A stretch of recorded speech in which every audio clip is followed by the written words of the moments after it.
Yo creo que no hace falta micro, ¿no? Que no hace falta micro, ¿no? He venido aquí a hablaros de mi libro, recientemente publicado en la editorial Rialp, Ediciones Rialp. No es broma. Ojalá, Mirad, durante el curso pasado, en lo que eran las formaciones que hacíamos antes de la oración, fuimos viendo un poco temas varios sobre los que teníais ciertas inquietudes. Y durante este curso pensamos cómo intentar abarcar lo que es toda la doctrina que ofrece la Iglesia Católica, es decir, todo el desarrollo de lo que la Iglesia cree, espera y ama. Y es por eso que hemos cogido este libro que se llama así, Catolicismo, un viaje al corazón de la fe, publicado por el obispo Robert Barron, que fue auxiliar de Los Ángeles y ahora es obispo de algo de Texas, o sea, de una diócesis en Texas, creo, no lo sé seguro, o en Filadelfia, ya no me acuerdo. El caso es que este obispo, no sé si seguís un poco a José Ignacio Munilla, que es obispo de Orihuela Alicante, que suele hacer un programa recurrente en Radio María lunes y viernes, Esto Continente. Hace comentarios al Evangelio todos los días, no como otros, y además de eso, hace como entrevistas y, bueno, vídeos varios de formación. Pues Robert Barron es como Munilla, pero en estadounidense.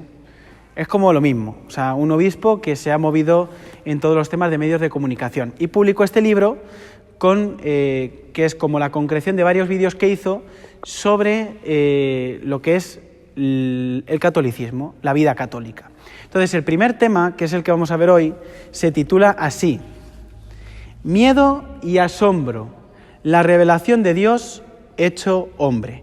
Miedo y asombro, la revelación de Dios hecho hombre. Mirad,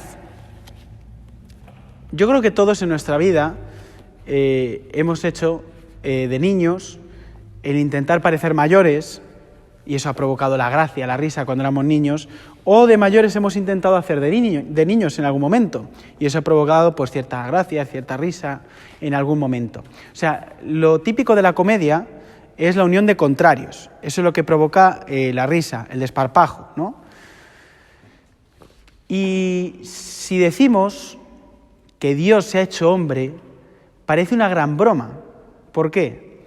Porque unimos dos cosas que son completamente contrarias: Dios y el hombre, lo divino y lo humano.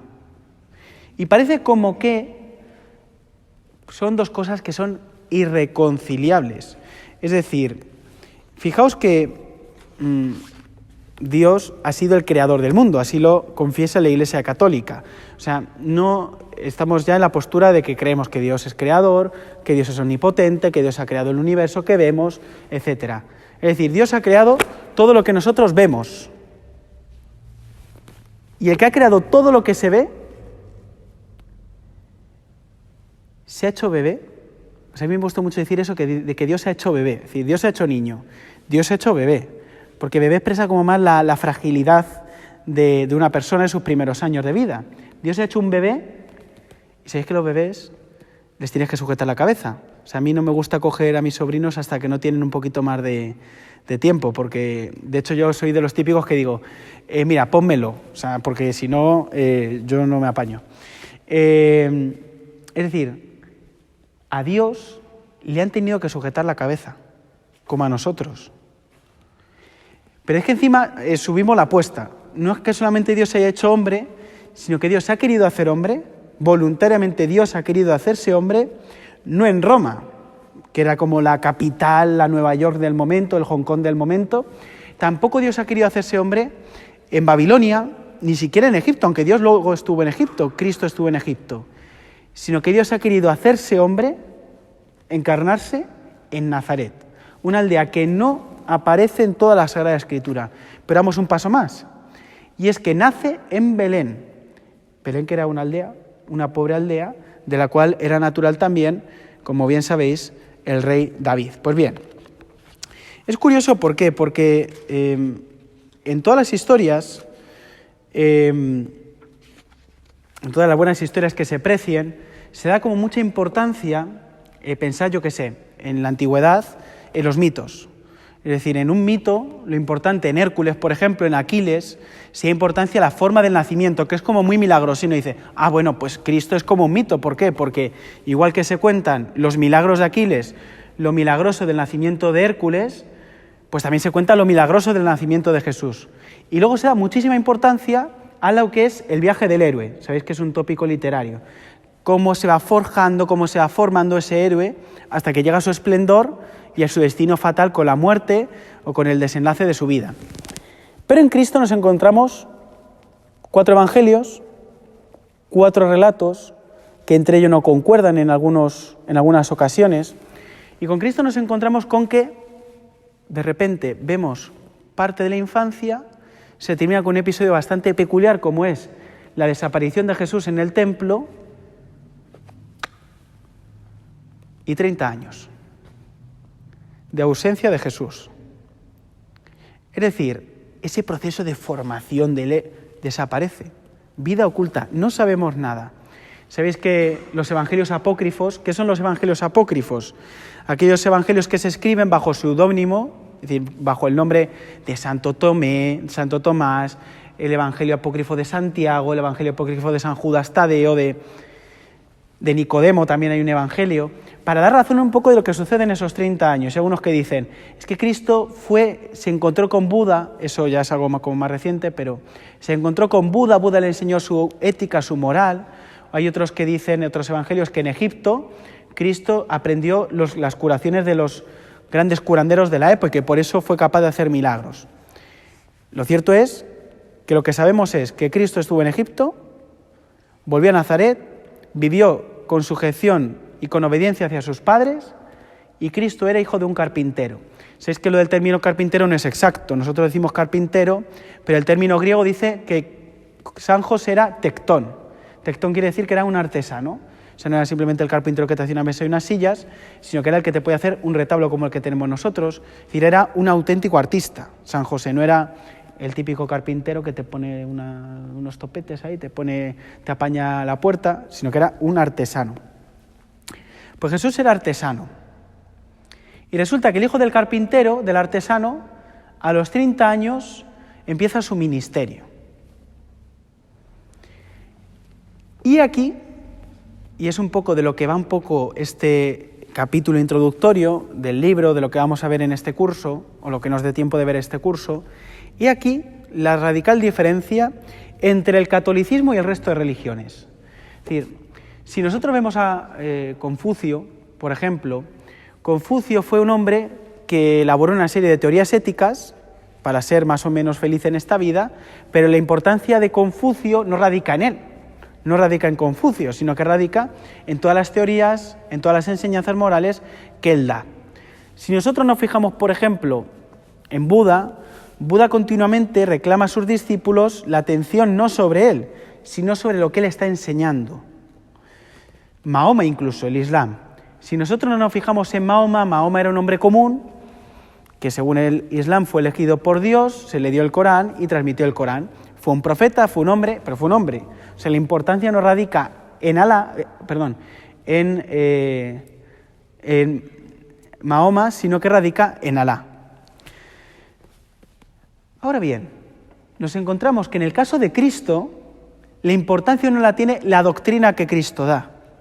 Que sí que Cristo enseña moral, Cristo incluso hace milagros, Cristo cura a los enfermos, es decir, Cristo cura, recordáis a esa mujer encorvada que le devuelve la salud y puede ponerse en pie, que eso es importantísimo para el pueblo judío, porque los judíos rezaban no como nosotros, los judíos rezaban o completamente tumbados o de pie, y una mujer encorvada no podía rezar. ¿Por qué? Porque tenía que estar recta para rezar, o tenía que tumbarse.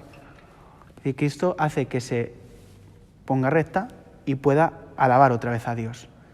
Es lo que Dios ha venido a hacer con nosotros, a quitar todas las dobleces del pecado para poder alabarle. Es decir, Cristo hace muchas cosas, pero todas esas cosas se dirigen no simplemente a ganar adeptos para esa doctrina, esa ideología, esa forma de vivir, sino que todo reclama la atención para el mismo Jesucristo. Todo. Es decir, pensemos por un segundo, aquí pone un ejemplo. Es decir,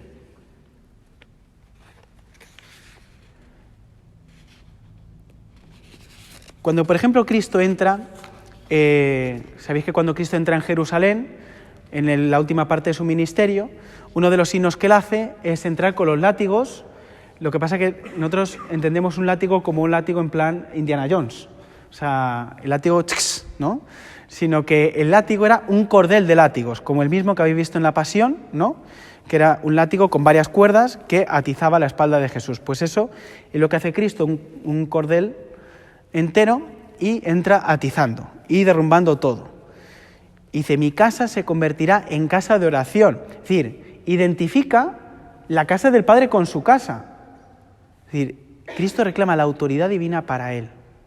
Cristo reclama la autoridad divina para él. Y aquí que Cristo incluso empieza a hablar en su ministerio público de un término que se ha dado muchas explicaciones. El término reino de Dios. Si os pregunto qué es el reino de Dios, pongo la mano en el fuego, no lo vamos a hacer, no es catequesis, pero de niños, pero cada uno de los que estéis aquí me vais a responder una cosa seguramente completamente distinta. Uno me diréis, bueno, el reino de Dios es el bien que la Iglesia hace en la sociedad. Otro me diréis, el reino de Dios es la Iglesia. Otro me diréis, el reino de Dios es la Iglesia, pero que se consuma en el cielo. Otro me diréis, el reino de Dios es Jesús. El reino de Dios es Jesús en la tierra. El reino de Dios podéis decir muchas cosas. Sabéis que el término reino de Dios en la época contemporánea ha llevado a muchos equívocos en la Iglesia, porque la Iglesia se ha convertido a veces en una ONG para ayudar a los pobres, para hacer bien, pero olvidando la importancia de dar a Cristo a los pobres. En muchas ocasiones la Iglesia se ha convertido en algo como solidario, porque el reino de Dios era hacer bien a la sociedad simplemente, pero es que el mayor bien para la sociedad y para el hombre es llevar a Dios. La caridad es importante, pero la caridad también de entregar a Dios. Bien, la expresión reino de Dios, es decir, Dios elige, Cristo elige a 12 hombres, que son los 12 apóstoles. 12 hombres que son comunes, pescadores, hombres llanos. O sea, no pensemos que Cristo elige para formar su iglesia a los más doctos, a los más sabios, ni siquiera los que tenían más influencia en la sociedad. Es decir, pensemos que Pedro era un hombre ya mayor para su época, que era pescador y tenía su vida apañada, con sus peces, con sus cosas, con su trabajo, y ya está. Es decir, Cristo elige a esos hombres comunes, los separa, pero son 12. Como 12 eran las tribus de Israel. ¿Por qué? Porque lo propio de Dios es que congrega. Es decir, Cristo congrega a 12. Después Cristo congrega a 72 para enviarlos a predicar. Cristo congrega a la muchedumbre. Cristo congrega... Mientras que lo propio del diablo en toda la historia de la salvación, y es por eso que tiene sentido la encarnación de Cristo, la Eucaristía, la adoración que vamos a tener ahora como extensión de la encarnación de Cristo, Dios se ha hecho carne y por eso transforma el pan y el vino en su cuerpo y en su sangre, todo eso se extiende. Es decir, nosotros al final, daos cuenta de que tenemos la suerte, el regalo de que Dios se hace presente aquí y ahora, en este momento de nuestra historia. Mientras que toda la historia de la salvación, os decía, muchas veces ha quedado dividida. Sabéis que el término diablo viene de diabolus, en latín. Diabolus significa el que separa, el separador. Y qué drama cuando las familias, alguno quizá lo ha experimentado, cuando sus padres discuten, qué drama cuando en alguna familia los hermanos discuten, cuando en las amistades discutimos entre nosotros, cuando en los noviazgos se discute y hay divisiones, se pasa fatal. ¿Por qué? Porque lo propio del hombre con Dios es la unidad, todo uno. Dios lo que hace es instaurar su reino para unificar lo que estaba separado. Por eso vemos que en San Marcos, y termino con esta idea, lo que hace Cristo en el Evangelio de San Marcos es que de repente empieza a predicar en la sinagoga, sabéis que saca el rollo del profeta Isaías y empieza a leer. Hoy se cumple esta palabra que acabáis de oír. He sido enviado para evangelizar a los pobres, para curar a los enfermos, etc. Y de repente, después de esa predicación, aparece un endemoniado en mitad de la sinagoga.